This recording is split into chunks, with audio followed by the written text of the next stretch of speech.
بسم اللہ الرحمن الرحیم۔ السلام علیکم۔ امید کرتی ہوں کہ آپ سب خیریت سے ہوں گے۔ آج کی کلاس میں ہم اردو کلاس 5 کی اردو قواعد و انشاء کا کام کریں گے۔ آپ لوگ بکس نکالیں، پیج نمبر 101، ٹھیک ہے، پیج نمبر 101۔ سب سے پہلے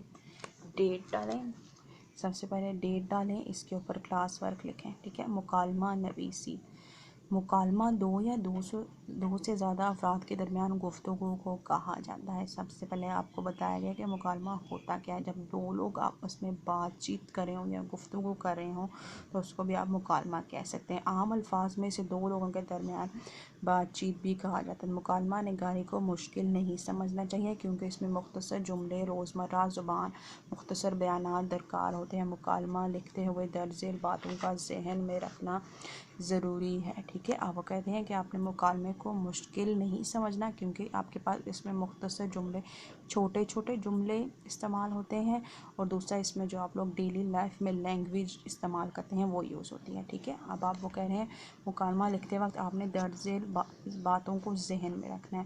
مکالمے میں حصہ لینے والے افراد کے احساسات اور محسوسات کو ہمیشہ حقیقی انداز میں تحریر کریں، یعنی آپ نے جو دیکھا یا سنا ہے اسے ہی تحریر کریں، ٹھیک ہے۔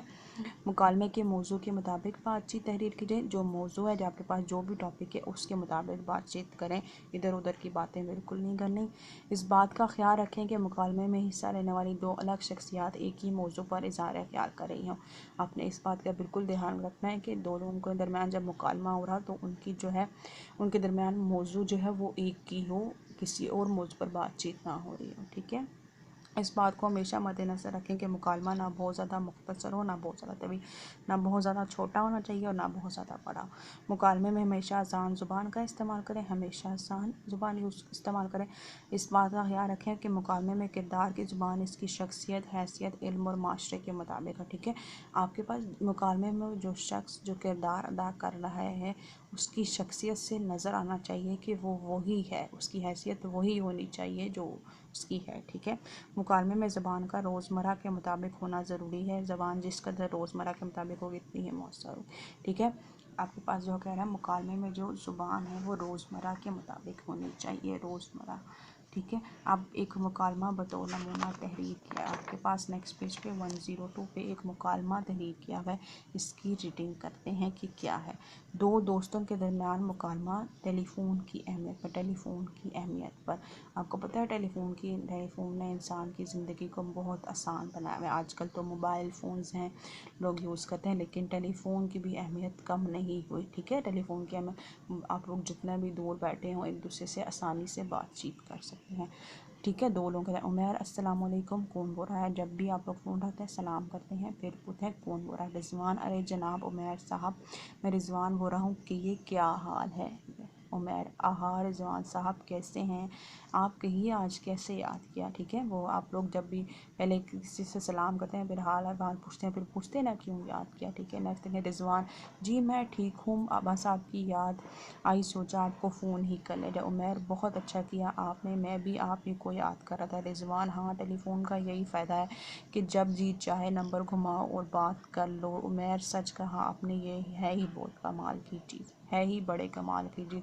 اب وہ کہہ رہے ہیں کہ ٹیلی فون کا یہی فائدہ ہے کہ آپ جتنا مرضی دور بیٹھے ہوں، ایک دوسرے سے فاصلے پر ہوں، چاہے بیرون ملک میں ہوں، آپ لوگ ایک دوسرے سے آسانی سے بات چیت کرتے ہیں۔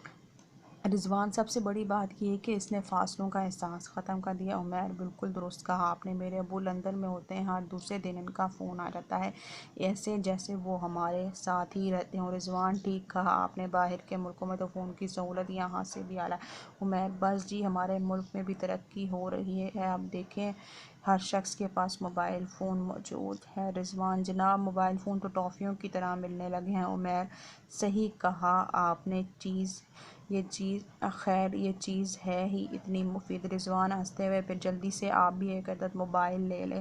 عمیر، موبائل تو ابھی نہیں، ابھی اس فون پر گزارا ہو رہا ہے۔ رضوان، اچھا جیسے آپ کی مرضی، پھر اجازت دیجیے۔ عمیر، اچھا جناب، بہت خوشی ہوئی آپ سے بات چیت، اللہ حافظ، ٹھیک ہے۔ اب آپ لوگ پیج نمبر 103 پہ دیکھیں۔ ایک دوست گھر سے لایا ہوا صاف ستھرا کھانا کھا رہا ہے جبکہ دوسرا کینٹین سے غیر معیاری چیزیں لے کر کھانا کھا رہا ہے۔ دونوں دوستوں کے درمیان مقابلہ لکھنا۔ آپ نے دو دوستوں کے درمیان مکالمہ لکھنا ہے۔ جیسے آپ لوگ بھی گھر سے کبھی اکثر آپ لوگ لنچ لے کے آتے ہیں یا پھر کینٹین سے چیزیں کھا لیتے ہیں۔ آپ لوگ ایک دوست ہے جو گھر سے اپنا لنچ باکس لے کے آئے، دوسرا جو ہے وہ کینٹین سے کھانا لے کے آئے۔ آپ نے ان دونوں کے درمیان مکالمہ لکھنا ہے۔ اگر آپ لوگ بک پہ لکھنا چاہتے ہیں تو بک پہ لکھ لیں، ورنہ اپنی کاپیز پہ لکھ لیں، ٹھیک ہے۔ سب سے پہلے آپ نے ڈیٹ ڈالنی ہے، اس کے بعد کلاس ورک لکھنا ہے، اس کے بعد ٹھیک ہے۔ علی السلام علیکم۔ ابراہیم وعلیکم السلام۔ علی ابراہیم آپ کینٹین سے کھانا لیتے ہو؟ ابراہیم ہاں جی، کیونکہ مجھے گھر کا کھانا پسند نہیں۔ علی لیکن گھر کا کھانا صاف ستھرا اور صحت بخش ہوتا ہے۔ ابراہیم علی میں تو روز کینٹین سے لیتا ہوں کیونکہ مجھے کینٹین کا کھانا پسند ہے، ٹھیک ہے۔ علی لیکن مجھے لگتا ہے کہ آپ کو گھر سے کھانا لانا چاہیے کیونکہ روزانہ کینٹین کا کھانا صحت کو خراب اور خاص کر معدے کو خراب کر دیتا ہے۔ ابراہیم ہاں یہ تو میں نے سوچا ہی نہیں۔ علی ابراہیم تم ایک کام کرو کہ ہفتے میں ایک دن کینٹین کا کھانا لایا کرو اور باقی دن گھر سے کھانا لایا کرو، اس طرح تمہاری صحت خراب نہیں ہوگی۔ ابراہیم بہت شکریہ۔ دیکھیں اب علی نے مشورہ دیا تھا کہ اگر آپ ہفتے میں ایک دن جو ہے وہ کینٹین سے کھا لیا کرو، باقی دن گھر کا کھانا کھا لیا کرو، آپ کی صحت اچھی رہے گی۔ اب ابراہیم جو ہے وہ شکریہ ادا کرا، بہت شکریہ علی، آپ نے میری رہنمائی کی، ورنہ میں تو لاپرواہی میں اپنی صحت برباد کر بیٹھا تھا۔ شکریہ، تھینک یو۔